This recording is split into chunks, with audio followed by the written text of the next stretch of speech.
BJP নেতা এবং ওদের আইটি সেলের বিজেপির যিনি দেখভাল করেন অমিত মালক, তিনি আজকে একটা টুইট করে হাস্যকর কথা বলেছেন। বাংলা ভাষা বলে কোনো নাকি ভাষা নেই, বাংলা ভাষা বলে কোনো ভাষা নেই, এরকম একটা অদ্ভুত আবিষ্কার এত ভাবা যায় না। এই বিজেপির পক্ষেই করা সম্ভব। তো তার পক্ষে তিনি যুক্তি দিয়েছেন যে উনি বলেছেন যে উনি আসলে বলতে চেয়েছেন যে পশ্চিমবঙ্গের ভাষা এবং বাংলাদেশের বাংলা দুটো আলাদা।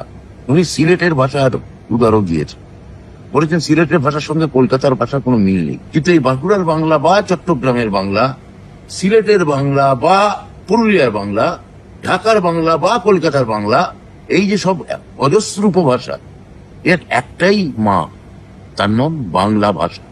তা এই কারণে ডায়ালেক্ট আছে বলে যদি বাংলা ভাষা ভাষা না হয়, তাহলে তো হিন্দিও কোনো ভাষা নয়। কারণ হিন্দিরও অজস্র ডায়ালেক্ট, হিন্দি বলে তো কোনো অবিমিশ্র কোনো ভাষা নেই। ভোজপুরির যে হিন্দি, ভোজপুরি যে ডায়ালেক্ট, তার সঙ্গে কি বিদর্ভর যে ডায়ালেক্ট, তার কোনো মিল আছে?